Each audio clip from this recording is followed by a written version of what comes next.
육군 제8사단 오뚜기 부대 최전방을 지키는 맹렬한 부대의 신병 교육대대에서 이등병 한지혁은 모든 것에 구멍이었다. 그의 어깨 위 계급장은 이제 막 작대기 하나가 그려졌지만 그의 군 생활은 이미 짙은 안개 속에 있는 듯했다.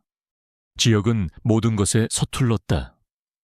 그의 제식 동작은 언제나 반 박자씩 엇나갔고 각 잡힌 모포는 그의 손만 닿으면 흐트러졌다. 사격 훈련에서는 엉뚱한 곳에 총알을 받기 일쑤였고 체력 단련 시간에는 언제나 맨 마지막에서 헐떡였다. 그의 세상은 논리와 영과 일의 이진법으로 이루어져 있었지만 군대라는 세상은 오직 몸과 기압으로만 돌아가는 이해할 수 없는 곳이었다. 그리고 그 세상의 정점에는 생활관의 왕이나 다름없는 황태수 병장이 있었다. 황 병장은 군 생활의 모든 요령을 터득한 전형적인 말년이었다. 그는 자신의 얼마 남지 않은 군 생활의 무료함을 갓 들어온 어리숙한 신병들을 괴롭히는 것으로 풀었다. 그리고 그의 눈에 한지혁은 그야말로 완벽한 먹잇감이었다. 야, 한지혁. 황 병장의 고함 소리는 생활관의 공기를 가르는 채찍과도 같았다. 네, 관물대 꼬라지 좀 봐라. 이게 군인 관물대냐? 아니면 돼지우리냐? 다시 정리해. 30분 준다. 먼지 하나라도 나오면 오늘 밤 잠은 다 잤다고 생각해라. 지혁은 묵묵히 관물대를 다시 정리했다. 그가 아무리 애를 써도 황 병장의 마음에 드는 각은 나오지 않았다. 결국 그는 그날 밤 생활관 전체의 바닥을 치약으로 광이 날 때까지 닦아야만 했다. 그것은 매일같이 반복되는 일상의 시작에 불과했다. 황 병장은 그에게 고문관이라는 딱지를 붙였다. 부대 전체에 골칫덩어리, 모두가 그를 피하거나 뒤에서 비웃었다. 지혁은 그렇게 철저히 고립되어 갔다. 하지만 아무도 몰랐다. 매일 밤 모두가 잠든 뒤에 벌어지는 그의 또 다른 전쟁에 대해서는 자정 무렵 생활관 전체가 동료들의 피곤한 숨소리와 코 고는 소리로 가득 찼을 때 지혁은 조용히 몸을 일으켰다. 그는 관물대 가장 깊숙한 곳, 군용 양말 더미 속에 숨겨두었던 작은 물건을 꺼냈다. 겉보기에는 평범한 보조 배터리였지만 그것은 국군사이버사령부에서 특수 제작한 위성통신 기능이 탑재된 초소형 슈퍼컴퓨터였다. 그는 모포를 머리끝까지 뒤집었었다. 그리고 보조 배터리의 비밀 스위치를 켜자 그의 손목시계에서 푸른빛의 홀로그램 인터페이스가 허공에 떠올랐다. 그 순간 어리숙한 이등병 한지혁은 사라졌다. 이제 그는 대한민국 사이버 공간의 전설이자 북한의 해커 부대가 가장 두려워하는 존재, 헬리오스가 되어 있었다. 그의 손가락이 허공의 키보드 위를 날아다니기 시작했다. 그의 진짜 임무는 국방부의 허술한 보안 시스템을 핑계로 일반 야전 부대에 위장 잠입하여 북한의 사이버 공격에 대한 최전방 방어 기지를 구축하는 것이었다. 접속 코드 해리엇 7, 인증 완료, 사이버 사령부 중앙 서버 연결, 사령부로부터의 메시지 리퍼블릭 작전 개시. 현재 적성그룹 유닛 112 활동이 인근 군단 사령부 서버 주변에서 포착됨.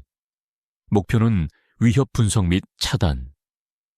지혁의 눈빛이 날카롭게 변했다. 유닛 121, 북한 정찰총국 산하의 최정예 해커 부대. 그의 오랜 숙적이었다. 그의 손가락은 더욱 빠르게 움직였다. 수백만 줄의 코드가 그의 눈앞을 스쳐 지나갔다. 그는 거대한 데이터의 흐름 속에서 적이 남긴 아주 미세한 발자국을 추적하기 시작했다.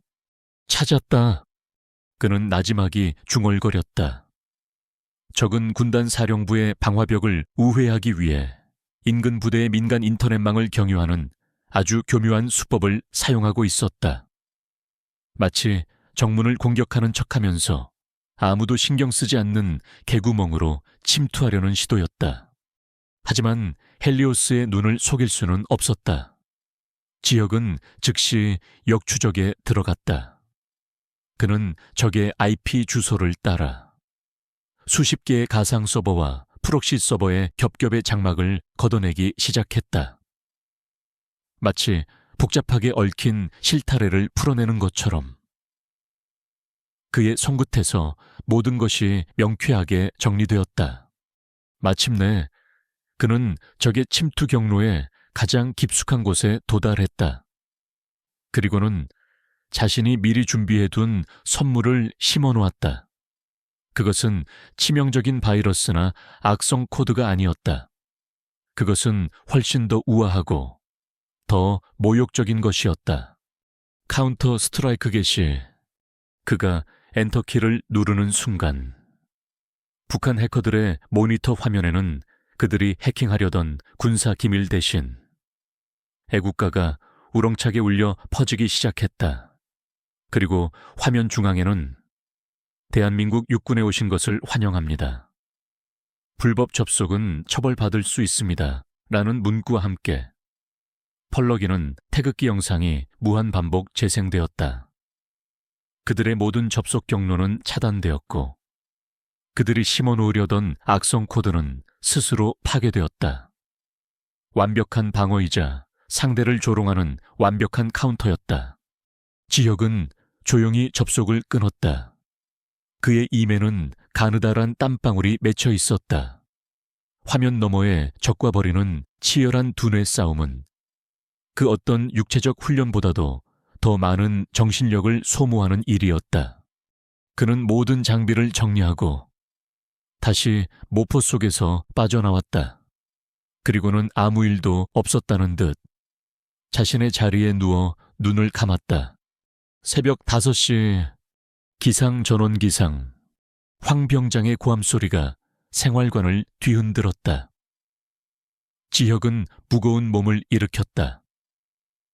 밤새 치열한 사이버 전쟁을 치른 그의 뇌는 극도의 피로감을 호소하고 있었지만 그는 내색할 수 없었다.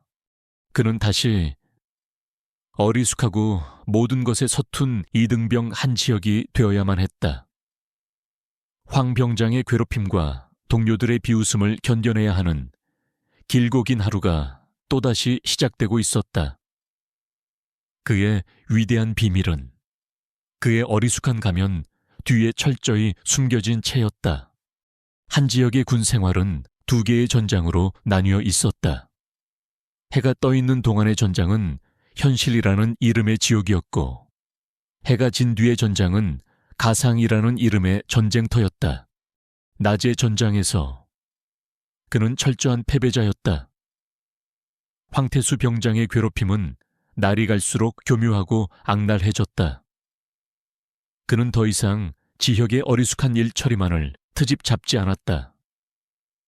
그는 이제 지혁의 존재 자체를 부정하고 모욕하는 것에서 쾌감을 얻는 듯했다. 식사 시간 황 병장은 일부러 모든 병사들이 보는 앞에서 지혁의 식판을 발로 찼다. 밥과 국이 바닥에 쏟아지고 지혁의 군복은 음식물로 더러워졌다. 야, 한지혁 밥 먹을 힘도 없냐? 군인이 밥그릇 하나 제대로 못 들어.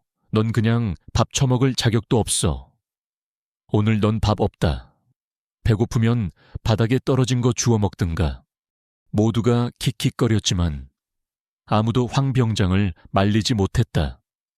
지혁은 말없이 바닥에 쏟아진 음식물을 치웠다. 그의 얼굴에는 어떤 감정도 드러나지 않았다. 분노도 굴욕도 아닌 마치 고장난 기계를 바라보는 듯한 무표정.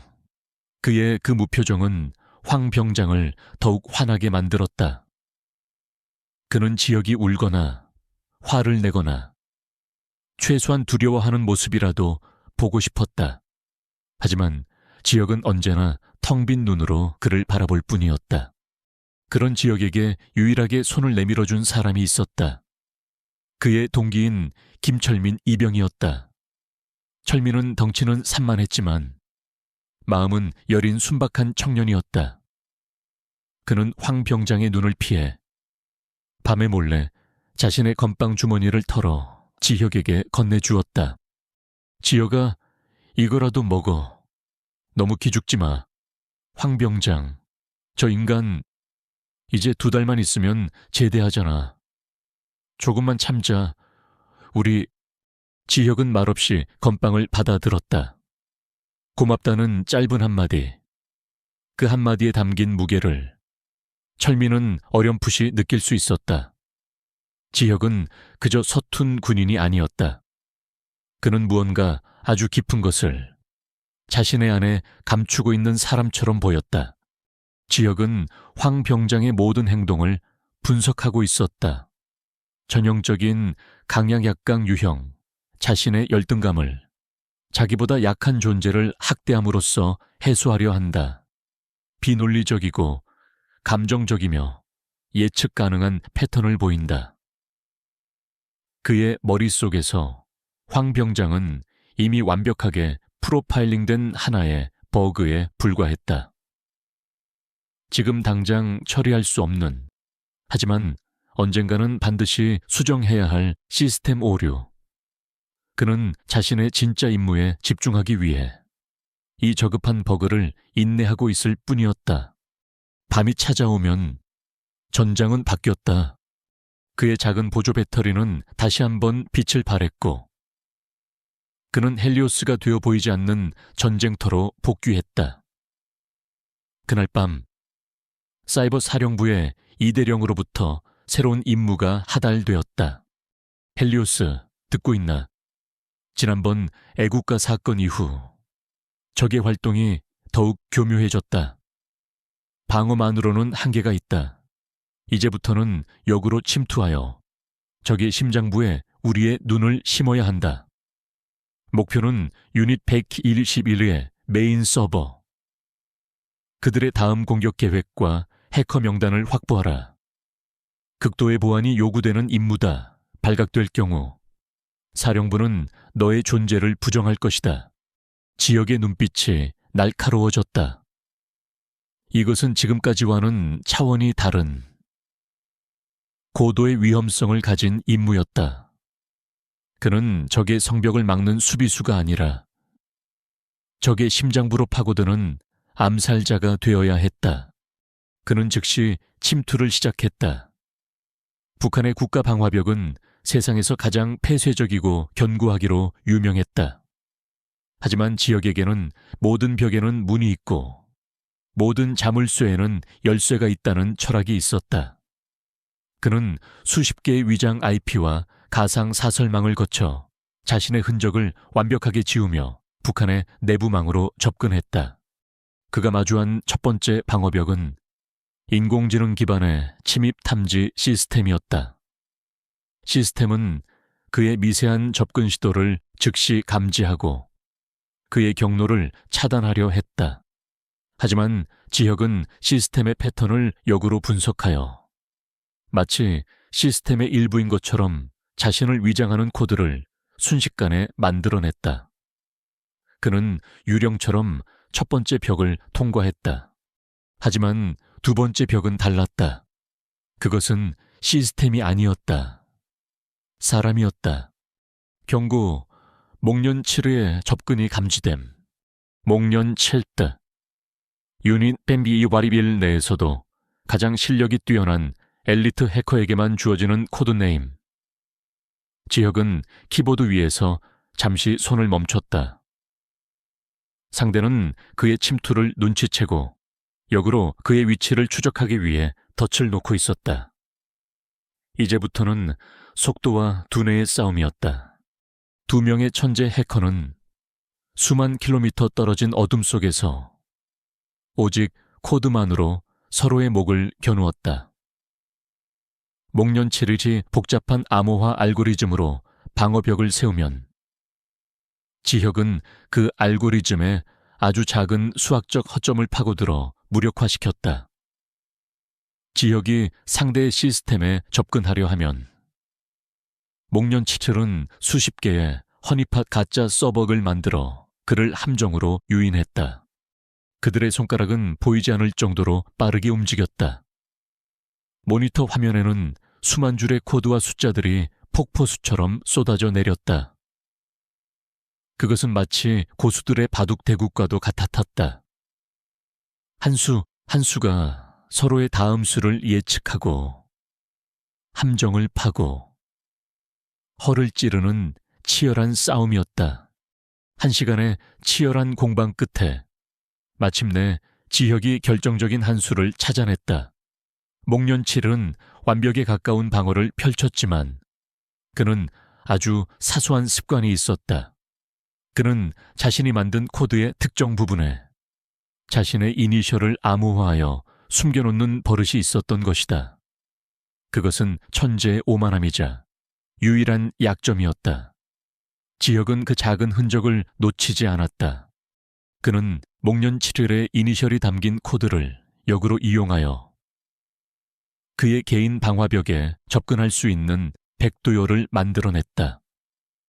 그리고는 그의 눈을 속이고 메인 서버의 가장 깊숙한 곳에 머리카락보다도 작은 크기의 스파이웨어를 심는 데 성공했다. 그 스파이웨어는 앞으로 유닛 121의 모든 활동을 감시하여 사이버 사령부로 전송하게 될 것이다. 임무 성공. 지역은 모든 접속 기록을 삭제하고 조용히 시스템에서 빠져나왔다. 그의 온몸은 땀으로 흠뻑 젖어 있었다. 그는 모포를 걷고 차가운 새벽 공기를 들이마셨다. 치열한 전쟁에서 승리한 영웅의 희열. 하지만 그 희열은 아주 짧았다. 야, 한지혁, 이 개새끼 아직도 안 일어나고 뭐해. 새벽 기상 시간. 황 병장은 잠이 덜 깬 지혁의 배를 군화발로 툭 걷어찼다. 너 때문에 우리 생활관 전체가 늦었잖아. 이 고문관 새끼야. 당장 나가서 연병장 뺑뺑이 돌 준비해. 방금 전까지 국가의 운명을 건 사이버 전쟁에서 승리한 영웅은 그 순간 다시 군화발에 채이는 어리숙한 이등병으로 돌아와 있었다. 그의 2개의 전장, 그 아득한 간극 속에서 그는 또다시 길고 긴 하루를 시작해야만 했다. 한지혁의 밤은 계속되었다. 그가 북한에 서버 깊숙이 심어놓은 스파이웨어는 이제 보이지 않는 촉수가 되어 적의 모든 움직임을 빨아들이고 있었다.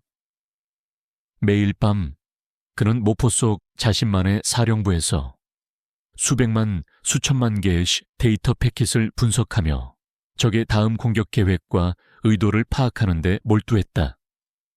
그것은 망망대해 위에서 적의 잠수함이 남긴 아주 미세한 물거품을 찾아내는 것과 같은 극도의 집중력을 요구하는 작업이었다. 그는 데이터의 바다를 항해하는 외로운 등대지기였다. 그의 노력 덕분에 국군 사이버 사령부는 최근 급증하던 북한의 해킹 시도를 여러 차례 사전에 무력화시킬 수 있었다.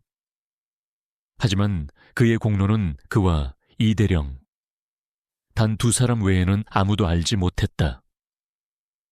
낮에는 여전히 황 병장의 욕설을 듣고 밤에는 보이지 않는 적과 싸우는 그의 이중 생활은 계속되었다. 사건이 일어난 것은 그의 스파이웨어가 안정적으로 작동하기 시작한 지 일주일쯤 지난 어느 날 밤이었다. 그날도 그는 평소처럼 네트워크 트래픽을 감시하고 있었다. 그의 프로그램은 정상적인 데이터와 비정상적인 위협 데이터를 자동으로 분류해주고 있었다. 그런데 그날 그의 프로그램이 아주 기묘한 신호를 포착했다. 그것은 북한에서 온 공격 신호가 아니었다. 그렇다고 아군 내부의 정상적인 데이터 패킷도 아니었다. 그것은 바로 자신이 속한 이 부대 내부에서 외부로 전송되고 있는 아주 작고 교묘하게 위장된 데이터 패킷이었다. 그의 프로그램이 경고를 보냈다. 경고 비정상적 아웃바운드 트래픽 감지, 출처 부대 내부망, 암호화 패턴 불일치. 처음엔 그저 시스템 오류라고 생각했다. 하지만 그의 호기심이 발동했다. 그의 임무는 외부의 위협을 막는 것이었지만 완벽한 보안이란 내부의 구멍까지 모두 막는 것에서 시작된다는 것이 해커로서 그의 철학이었다. 그는 이 설명할 수 없는 데이터의 꼬리를 추적해 보기로 했다. 그는 즉시 데이터 패킷의 복사본을 캡처했다. 패킷은 마치 일반적인 군수 물자, 보급 요청 데이터인 것처럼 위장하고 있었다. 하지만 지역의 눈에는 그 조잡한 위장이 너무나도 뻔하게 보였다. 암호화 방식은 군 표준 프로토콜을 따르는 척했지만 그 구조는 허술하기 짝이 없었다.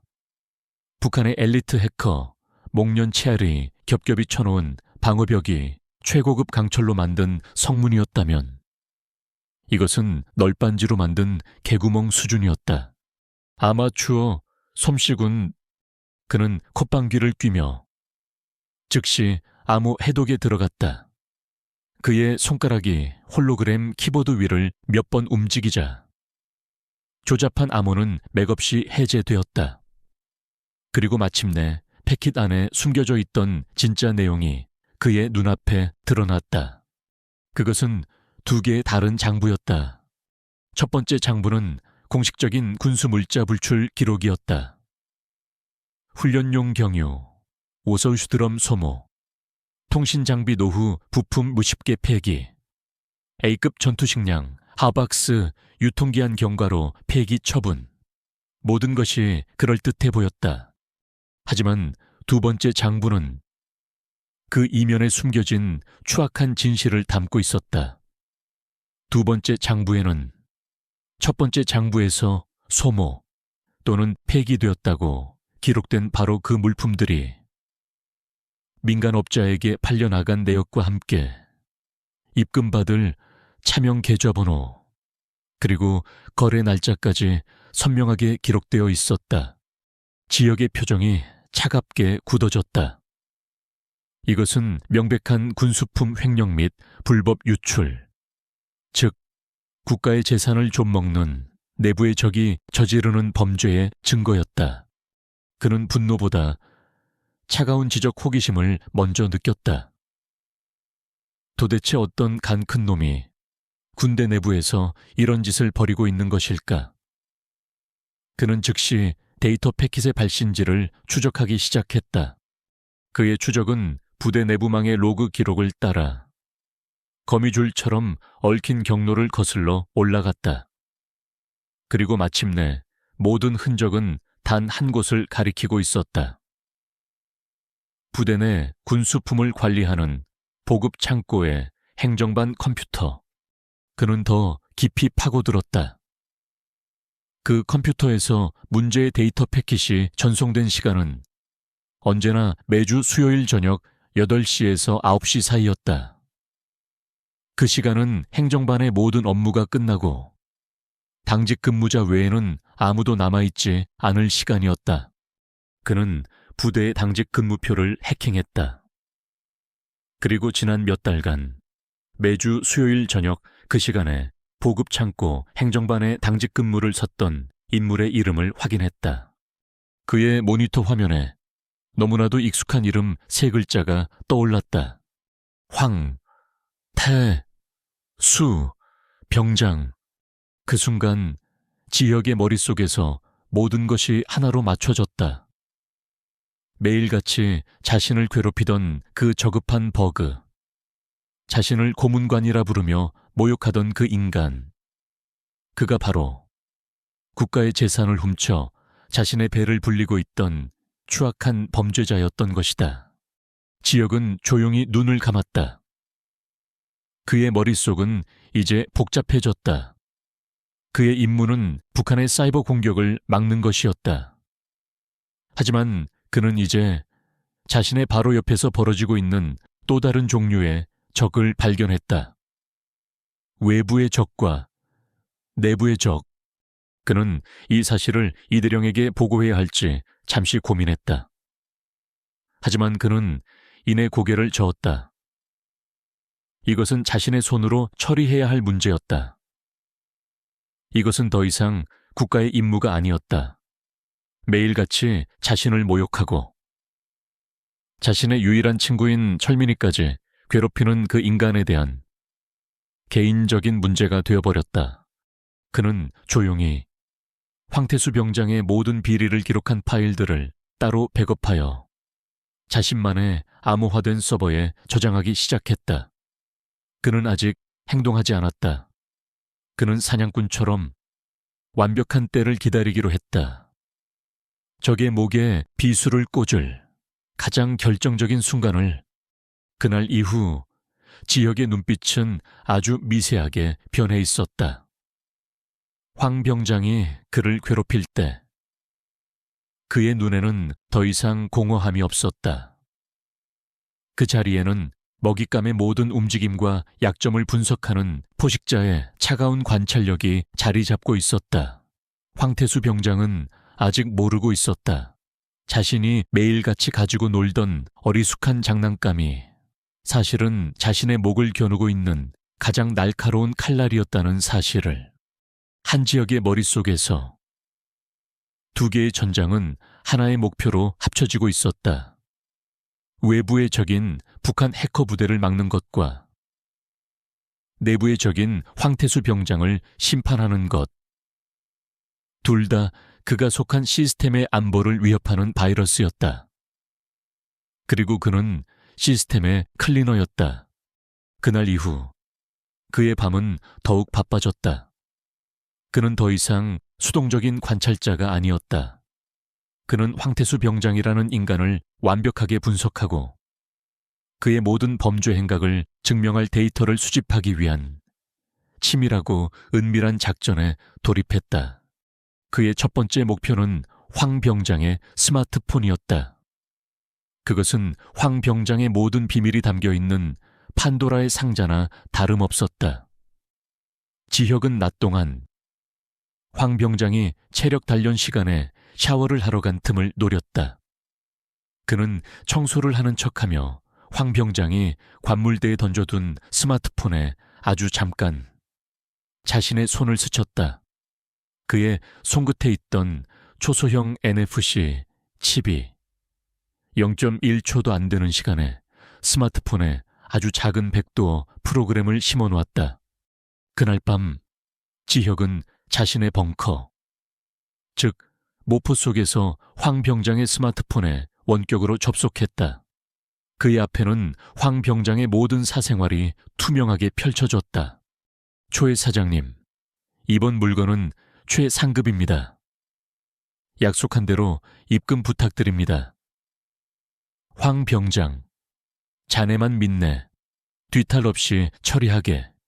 민간업자와 주고받은 노골적인 문자 메시지들, 빼돌린 군수품을 찍어보낸 사진들, 그리고 돈이 입금될 때마다 울리는 차명 계좌의 알림 내역까지.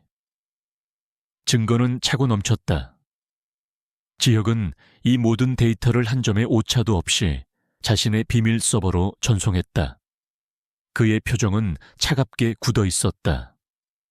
국가를 지키라고 쥐어준 총과 군복을 입고 뒤로는 국가의 재산을 훔쳐 자신의 배를 채우는 기생충. 그는 황 병장에 대한 인간적인 경멸을 느꼈다. 하지만 디지털 증거만으로는 부족했다. 그는 황 병장의 범죄 현장을 직접 포착해야만 했다. 그는 부대 내부망에 가장 깊숙한 곳에 접근하여 부대 내에 설치된 모든 CCTV의 제어권을 장악했다. 그의 눈앞에는 수십 개의 화면이 펼쳐졌다. 그는 인공지능 기반의 영상 분석 프로그램을 가동시켰다.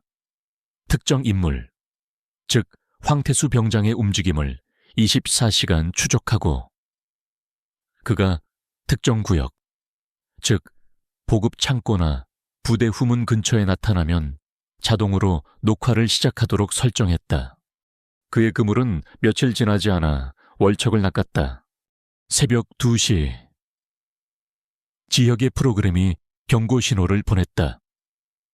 후문 CCTV에서 움직임이 감지된 것이었다.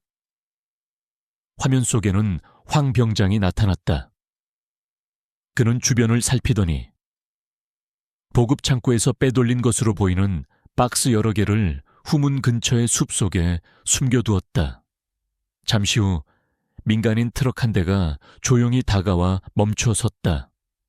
운전석에서 내린 남자는 황 병장과 짧게 이야기를 나눈 뒤 그에게 두툼한 돈 봉투를 건넸다. 그리고는 숲속에 있던 박스들을 자신의 트럭으로 옮겨 실었다. 완벽한 범죄 현장이었다. 지역은 이 모든 장면이 담긴 고화질 영상을 다운로드했다. 이제 빼도 박도 못하는 증거가 확보되었다. 그가 이렇게 보이지 않는 전쟁을 치르는 동안에도 현실의 괴롭힘은 계속되었다. 오히려 황 병장의 행동은 더욱 난폭하고 예측 불가능해졌다. 아마도 자신의 범죄가 완벽하게 진행되고 있다는 자신감, 혹은 얼마 남지 않은 제대에 대한 조바심 때문일 터였다. 그는 이제 지역뿐만 아니라 지역과 가깝게 지내는 김철민 이병까지 괴롭히기 시작했다. 그는 철민의 굼뜬 행동을 트집 잡아 완전 군장을 시킨 채 연병장을 수십 바퀴 돌게 했다. 야, 김철민, 너도 한지혁, 그 고문관 새끼한테 물들었냐? 똑같이 굼떠가지고는 정신 안 차려. 철민은 묵묵히 연병장을 돌았다.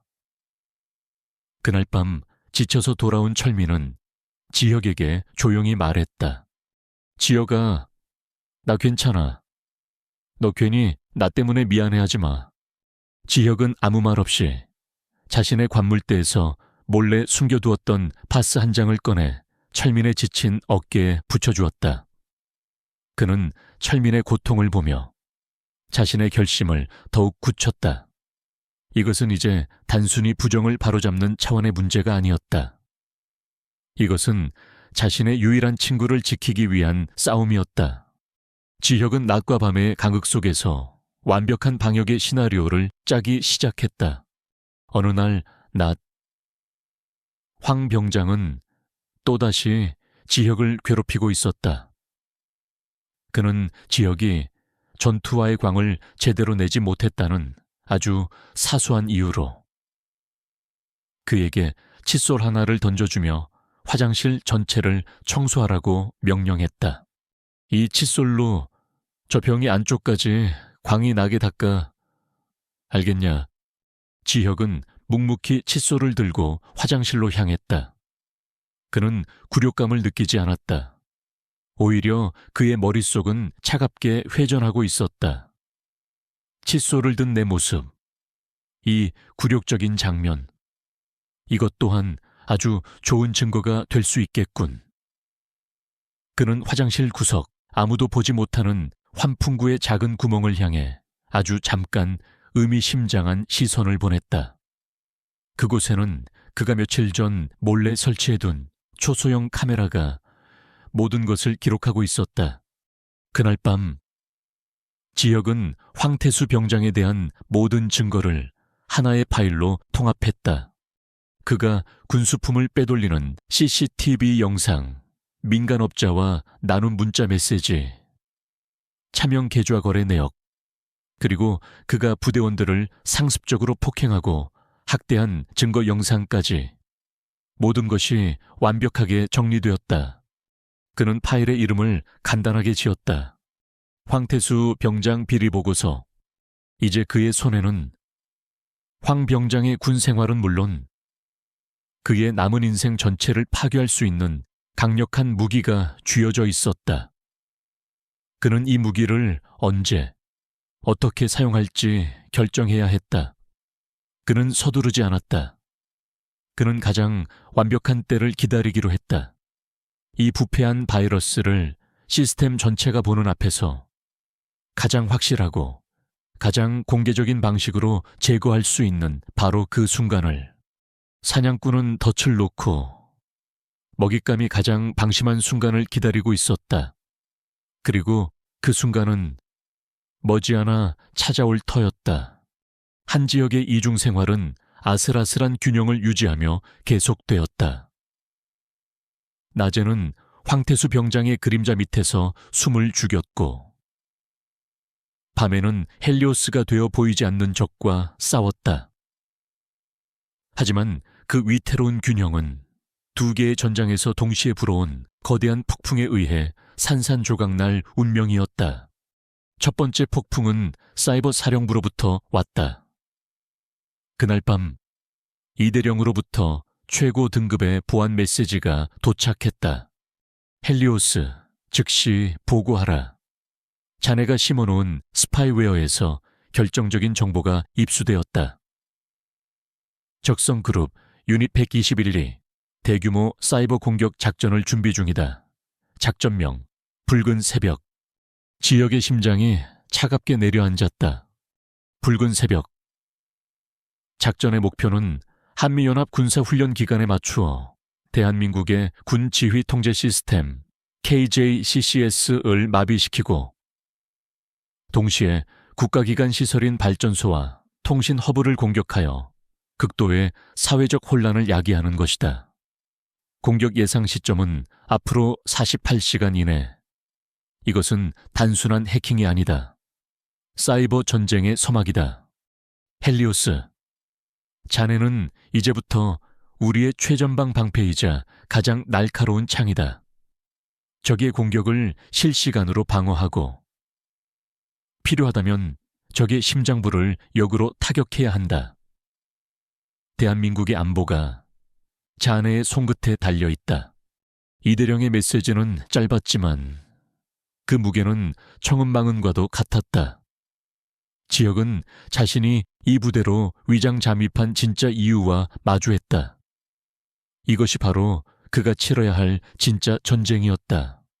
하지만 그가 외부의 거대한 폭풍을 대비하기도 전에 내부의 더럽고 추악한 폭풍이 먼저 그의 뺨을 후려쳤다. 며칠 뒤면 제대를 앞둔 황태수 병장은 마지막으로 크게 한탕을 하기 위해 혈안이 되어 있었다. 그는 마지막 군수품 밀거래를 준비하고 있었지만 최근 부대 내의 분위기가 심상치 않다는 것을 느끼고 있었다. 자신을 바라보는 부대원들의 시선이 미묘하게 변했고, 알 수 없는 이유로 사소한 문제들이 계속해서 터져나왔다. 그는 그 모든 것의 원인을 알지 못했기에 더욱 신경질적이고 포악해져 갔다. 그리고 마침내 그의 억눌렸던 스트레스와 폭력성이 최악의 방식으로 터져나왔다. 그날 오후, 무기 및 장비 점검 시간이었다. K2 소총 한 자루에 개머리판 부품 하나가 분실된 것이 발견되었다. 그것은 사실 황 병장 자신이 관리를 소홀히 하여 잃어버린 것이었다. 하지만 그는 자신의 실수를 인정하는 대신 가장 손쉬운 희생양을 찾아 책임을 떠넘기기로 했다. 한지혁, 김철민, 너희 두 놈, 이리 나와. 그는 지혁과 그와 가깝게 지낸다는 이유만으로 미움을 사던 철민을 모두가 보는 앞에서 불러세웠다. 너희 둘 어제 무기고 청소 담당이었지. 근데 이게 뭐야? 부품이 하나 비잖아. 너희 둘이 빼돌린 거냐? 아니면 일부러 숨겨놓은 거냐? 아닙니다. 저희는 어제 분명히 철민이 억울하다는 듯 변명하려 했지만 황 병장은 그의 말을 들을 생각이 없었다. 이 새끼들이 아직도 거짓말을 해. 그는 두 사람을 생활관 뒤편에 아무도 없는 창고로 끌고 갔다. 그리고는 문을 잠갔다. 그곳은 그의 왕국이었고 법이나 규율은 존재하지 않았다. 오늘 너희 둘 나한테 뒤지게 쳐맞고 진실을 말할래? 아니면 그냥 순순히 불래? 그는 먼저 지혁에게 다가가 뺨을 후려쳤다. 짝 하는 소리가 창고 안을 울렸다. 지혁은 비틀거렸지만 쓰러지지 않았다. 그는 그저 무표정한 얼굴로 황 병장을 바라볼 뿐이었다. 그의 눈빛은 네가 하는 짓은 내게 어떤 영향도 주지 못한다고 말하는 것 같았다. 그 태도는 황 병장을 더욱 미치게 만들었다. 그는 지혁을 몇 차례 더 구타했다. 하지만 지혁은 고통을 참는 훈련에 익숙했다. 그는 그저 이 비논리적인 폭력의 패턴과 황 병장의 심리적 한계점을 분석하고 있을 뿐이었다. 그때였다. 옆에서 이 광경을 보고 있던 철민이 더 이상 참지 못하고 소리쳤다. 그만하십시오. 황 병장님, 지혁이는 아무 잘못도 없습니다. 뭐 이 새끼가 이제 하다 동기편까지 들어. 분노의 대상이 순식간에 철민에게로 향했다.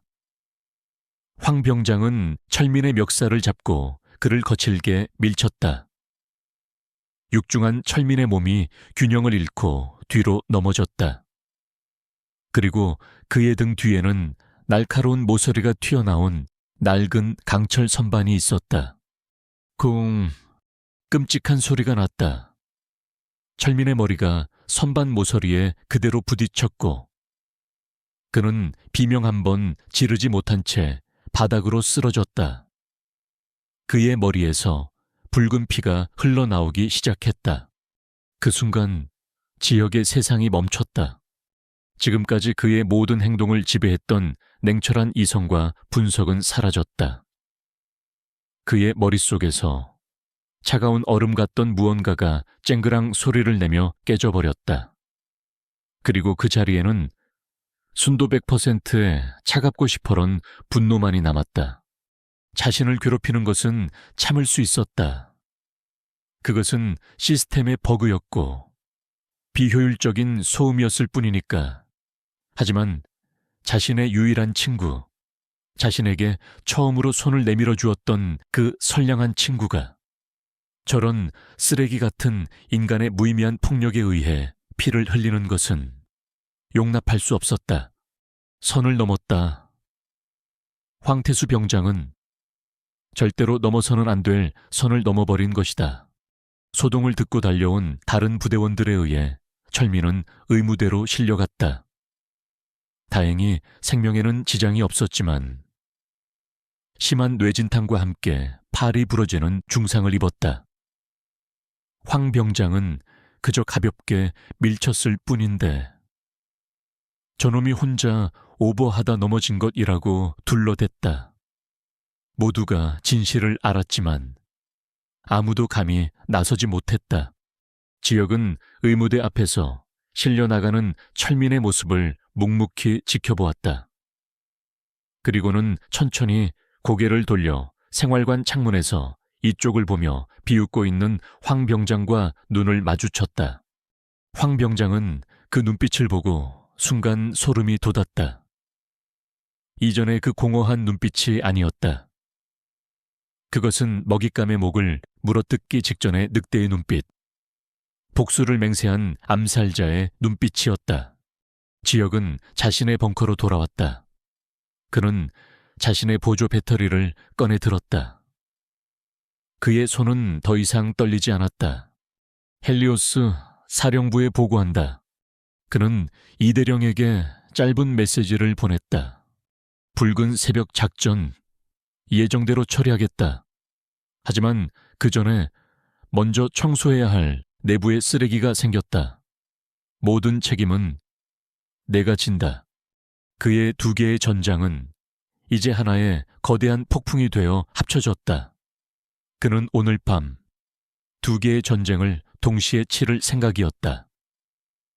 대한민국의 안보를 위협하는 외부의 적, 그리고 자신의 친구를 해친 내부의 적, 그 두 개의 바이러스를 그는 자신의 손으로 오늘 밤 이 자리에서 완벽하게 삭제해버릴 것이다. 그날 밤 제8사단의 생활관은 폭풍전야처럼 고요했다. 모두가 잠든 그 시간, 한 지역의 벙커는 전쟁 지휘 본부가 되어 있었다. 그의 얼굴은 홀로그램 인터페이스의 창백한 푸른빛을 받아 더욱 차갑게 보였다. 친구의 핏방울은 그의 마지막 남은 감정의 퓨즈를 끊어버렸다. 이제 그의 머릿속에는 오직 두 개의 목표만이 존재했다. 외부의 적을 섬멸하고 내부의 암적인 존재를 도려내는 것. 바로 그 순간 그의 인터페이스에 붉은 경고등이 섬광처럼 터져나왔다. 경고 적성 그룹 유닛 122일제 대규모 공격 개시. 작전명 붉은 새벽 실행 확인. 국가기관 통신망에 대한 DDoS 공격 수치 임계점 돌파. 군 지휘 통제 시스템 KJCCS 방화벽에 대한 동시다발적 침투 시도 감지. 전쟁은 시작되었다. 같은 시각 과천의 국군사이버 사령부 지하 벙커는 아수라장이었다. 수십 명의 엘리트 요원들이 비상사태에 맞서 싸우고 있었지만 적의 공격은 그들의 예상을 뛰어넘는 규모와 정교함을 보여주었다. 방화벽 4번이 뚫렸습니다. 적의 본넷 규모가 최소 10만 이상입니다. 트래픽을 감당할 수 없습니다. 이대령은 굳은 얼굴로 중앙 스크린을 응시했다. 스크린에는 대한민국의 네트워크 지도가 붉은 점으로 빠르게 번져나가고 있었다. 그는 자신의 요원들을 믿었지만 이것은 그들의 능력만으로는 막을 수 없는 쓰나미였다. 그는 조용히 자신의 마지막 희망을 떠올렸다. 헬리오스, 지금부터는 너에게 달렸다. 모포 속 지혁의 손가락은 보이지 않을 정도로 빠르게 움직였다. 그의 두뇌는 인간의 한계를 넘어선 슈퍼컴퓨터처럼 회전하고 있었다. 그는 가장 먼저 적의 공격 패턴을 실시간으로 분석했다. 적은 군 지휘 통제 시스템이라는 심장을 공격하는 동시에 국가통신망이라는 혈관을 마비시켜 지원군이 도착하지 못하게 막는 전형적인 양동작전을 펼치고 있었다. 어리석군. 지혁은 나지막이 중얼거렸다. 그는 방어에만 집중하지 않았다. 그는 공격이 최선의 방어라는 것을 아는 해커였다. 그는 즉시 자신이 관리하던 수십 개의 위장 서버를 가동시켜 적의 DDoS 공격 트래픽을 자신에게로 유도했다. 거대한 쓰나미의 방향을 자신이라는 작은 섬으로 돌려버린 것이었다. 사이버 사령부의 통신망은 즉시 부하가 줄어들며 안정을 되찾았다. 이제 그는 홀로 북한의 사이버 군단 전체와 맞서고 있었다. 그의 앞에는 수억 개의 악성 코드가 파도처럼 밀려왔지만 그는 그 파도 속에서 단 하나의 길을 보고 있었다. 파도를 일으키는 근원지로 향하는 길. 그는 지난번 심어두었던 스파이웨어와 백도어를 총동원했다. 그리고 적의 공격이 가장 거센 바로 그 순간 가장 방어가 허술해지는 그 틈을 노려 적의 지휘 서버 가장 깊숙한 곳으로 역침투하는 데 성공했다. 유닛 121의 지휘 서버 안. 그곳에서 그는 숙적인 목련 7과 다시 마주쳤다. 목련 7은 자신들의 시스템에 침투한 정체불명의 바이러스를 막기 위해 필사적으로 방어벽을 치고 있었다. 헬리오스, 내 놈이었구나. 목련 77이 분노의 메시지를 보내왔다. 지혁은 대답 대신 코드를 보냈다. 그는 방어벽을 부수는 대신 그 방어벽의 제어권을 빼앗아 버렸다. 그리고는 유닛 121이 조종하던 전 세계의 모든 좀비 PC들에게 단 하나의 명령을 내렸다. 공격 목표 변경. 새로운 타겟 평양 중앙 서버. 자신들이 만들어낸 거대한 쓰나미가 이제는 반대로 자신들의 심장을 향해 되돌아오고 있었다. 유닛 121의 네트워크는 내부에서부터 붕괴되기 시작했다. 목련 7은 자신의 모니터 화면에 동료 해커들의 시스템이 차례차례 파괴되고 수년간 쌓은 모든 공격 데이터가 삭제되는 것을 망견자실하게 바라볼 수밖에 없었다. 그것은 완벽한 패배였다. 지혁은 이 모든 과정을 지켜보며 동시에 두 번째 전쟁을 시작했다. 그는 밤새 수집했던 황태수 병장에 대한 모든 증거들을 하나의 파일로 압축했다. 군수품 횡령 증거 영상, 민간업자와의 거래 내역, 차명 계좌 정보, 그리고 마지막으로 김철민 이병을 폭행하는 장면이 담긴 CCTV 영상까지. 그는 이 완벽한 증거 파일을 가장 안전하고 가장 확실하게 전달할 방법을 이미 알고 있었다. 그는 일반적인 보고 체계를 전부 무시했다. 그는 국방부의 가장 깊숙한 곳, 그 어떤 외부 해킹도 허용하지 않는다는 철옹성의 서버를 향해 자신만의 비밀 경로를 열었다. 국방부 감사관장의 개인 컴퓨터였다. 그는 자신이 만든 암호화된 보고서 파일을 감사관장의 컴퓨터 바탕화면에 직접 전송했다. 파일명은 단 한 줄이었다. 긴급보고 제8사단 황태수 병장의 비리 및 폭행 사건에 대하여. 그리고 그는 발신자의 모든 흔적을 디지털 우주 속에서 완벽하게 지워버렸다.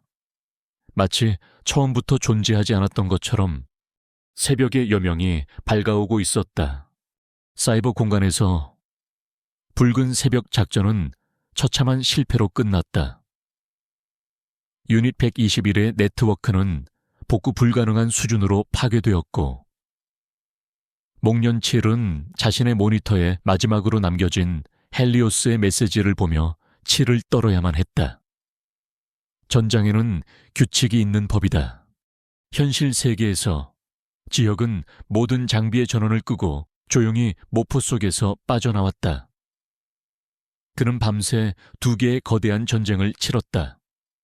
그의 몸은 납덩이처럼 무거웠지만 그의 정신은 그 어느 때보다도 맑고 차가웠다. 그는 모든 것을 끝냈다. 같은 시각 서울 용산의 국방부 청사, 이제 막 출근한 감사관장은 자신의 컴퓨터를 켜고 바탕화면에 나타난 정체불명의 보고서 파일을 의아하게 클릭했다.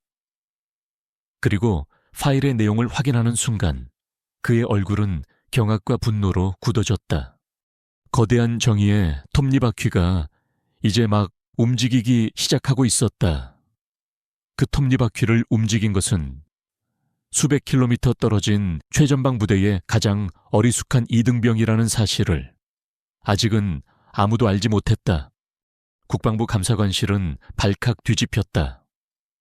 감사관장의 컴퓨터 바탕화면에 나타난 익명의 보고서는 그가 수십 년간 군 생활을 하며 보아온 그 어떤 내부 고발 문건보다도 치밀하고 정확하며 파괴적이었다.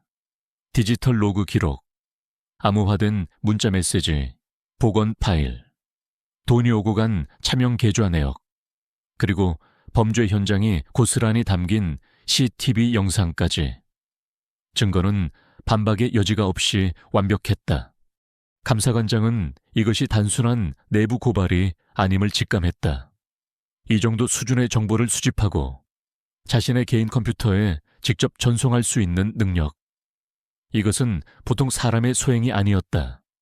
그는 즉시 국방부 장관에게 직보했고 최고 등급의 보안 지시가 하달되었다.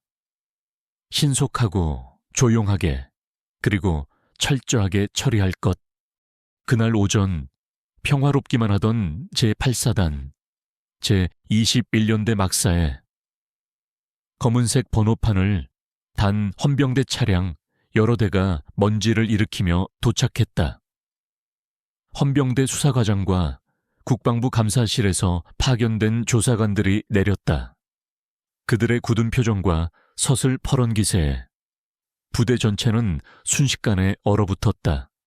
조사관들은 곧장 황태수 병장이 속한 생활관으로 향했다. 그때 황 병장은 마침 아침 점호 시간에 꼬투리를 잡아 또 다른 후임병 하나의 군기를 잡고 있었다. 요새 애들은 빠져가지고는 그가 막 입을 열어 욕설을 내뱉으려던 순간이었다.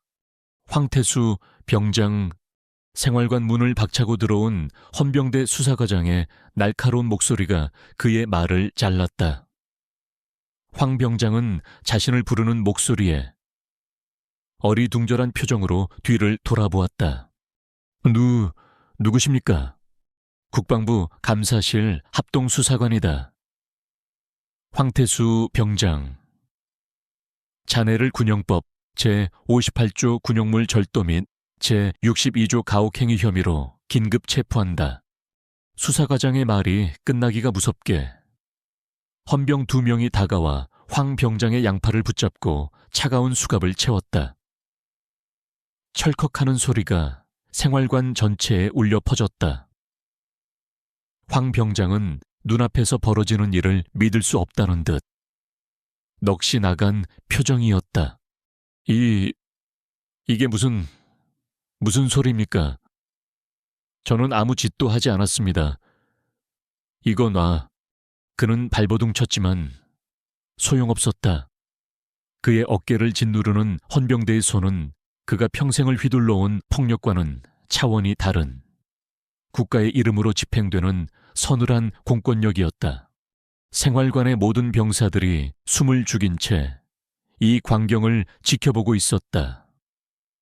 어제까지 자신들을 지배하던 절대 권력자, 왕처럼 군림하던 그가 한순간에 범죄자가 되어 끌려나가는 모습, 그것은 비현실적인 연극의 한 장면 같았다. 그리고 그 광경을 생활관 가장 구석에서 한 지역 이병이 묵묵히 지켜보고 있었다. 그는 청소 도구를 든 채 언제나처럼 어리숙하고 존재감 없는 모습으로 서 있었다. 그의 얼굴에는 어떤 표정도 없었다. 아무도 이 모든 일의 시작이 바로 저 고문관 이등병의 손끝에서 비롯되었다는 사실을 상상조차 하지 못했다. 황 병장과 그의 범행에 가담했던 몇몇 공범들이 줄줄이 연행되어 갔다. 그들이 사라지자 생활관을 짓누르던 무겁고 폭력적인 공기는 거짓말처럼 사라졌다. 그 자리에는 어색하지만 분명한 해방감이 찾아왔다. 사이버 사령부의 이대령은 그날 오후 붉은 새벽 작전을 완벽하게 막아낸 것에 대한 국방부 장관의 비공식적인 격려 전화를 받았다. 그리고 전화의 말미에 장관은 뜬금없는 이야기를 덧붙였다. 참, 이 대령, 자네 부대에서 파견 나간 요원 하나가 8사단에 있다지. 그 부대에서 오늘 큰일이 있었어. 군수품 빼돌리던 악질 병사놈들이 일망타진됐는데 제보자가 아주 보통이 아니야. 국방부 서버를 제 집처럼 드나들었더군. 혹시 자네가 아는 유령인가? 이대령은 웃으며 대답했다. 저는 모르는 일입니다. 장관님. 전화를 끊은 그는 창밖을 보며 흐뭇한 미소를 지었다. 그는 자신의 헬리오스가 외부의 적뿐만 아니라 내부의 존벌레까지 완벽하게 청소했다는 것을 알 수 있었다. 그는 자신의 요원이 자랑스러우면서도 한편으로는 그 어린 요원이 짊어져야 할 삶의 무게에 마음이 무거워졌다. 황 병장이 사라진 뒤 지혁의 군 생활은 놀라울 만큼 평온해졌다. 더 이상 아무도 그를 괴롭히지 않았다.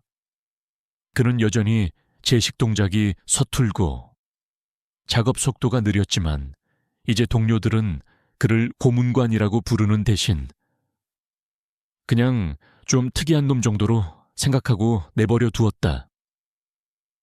그가 원했던 것은 딱 그 정도의 평범함이었다. 며칠 뒤 그는 의무대에 입원한 김철민을 면회할 수 있었다. 팔에 깁스를 한 철민은 황 병장이 체포되었다는 소식을 듣고 기뻐하며 말했다. 정말 신기하지 않냐. 지혁아 꼭 누군가 하늘에서 보고 있다가 벌을 내린 것 같아. 우리를 지켜주는 유령이라도 있는 것처럼 말이야. 그 말에 지역은 처음으로 아주 희미하게 조용한 미소를 지어 보였다. 시간이 흘러 계절이 바뀌었다. 지역은 이제 작대기 2개를 단 일병이 되었다. 그의 낮의 군 생활은 여전히 어설펐지만 평화로웠다. 그리고 그의 밤은 여전히 치열했다. 어느 깊은 밤, 그는 자신의 임무를 수행하다 말고 잠시 창밖을 내다보았다. 철책 너머로 수많은 별들이 반짝이고 있었다. 그는 생각했다. 사람들은 저 별들을 보며 평화를 꿈꾸지만 사실 진짜 평화는 저렇게 빛나는 곳이 아닌 가장 어둡고 보이지 않는 곳에서 이름 없는 누군가의 손에 의해 지켜지고 있다는 것을 그는 다시 홀로그램 인터페이스를 켰다. 그는 여전히 낮에는 어리숙한 군인이었고 밤에는 전설적인 영웅이었다. 그의 비밀은 안전했고 그의 친구는 안전했으며 그가 지키는 조국 또한 안전했다. 그는 이 기묘한 이중생활 속에서 자신만의 방식으로 평화를 찾아가고 있었다. 보이지 않는 전쟁터에 이름 없는 파수꾼으로서 그의 조용한 경계 근무는 앞으로도 계속될 것이다. 총성 없는 전쟁터에서 펼쳐진 한 천재 해커의 이야기는 여기서 막을 내립니다. 그의 통쾌한 정의 구현과 그가 감당해야 했던 고독한 시간들을 끝까지 함께 지켜봐 주신 독자 여러분께 진심으로 감사드립니다. 한지혁이라는 인물은 우리에게 진정한 힘은 근육이나 계급장이 아닌 보이지 않는 전문성과 신념에서 나온다는 것을 보여주었습니다. 어쩌면 지금 이 순간에도 우리가 모르는 사이버 공간 어딘가에서는 수많은 헬리오스들이 대한민국의 안보를 위해 밤샘 사투를 벌이고 있을 것입니다. 우리가 스마트폰으로 뉴스를 보고 인터넷으로 자유롭게 소통할 수 있는 이 평범한 일상은 바로 그들의 보이지 않는 헌신 덕분일지도 모릅니다. 이 이야기가 겉모습만으로 타인을 판단하는 어리석음과 각자의 자리에서 묵묵히 최선을 다하는 모든 이들의 가치를 다시 한번 생각해보는 계기가 되었기를 바랍니다. 여러분의 모든 밤이 평온하기를 기원합니다. 감사합니다.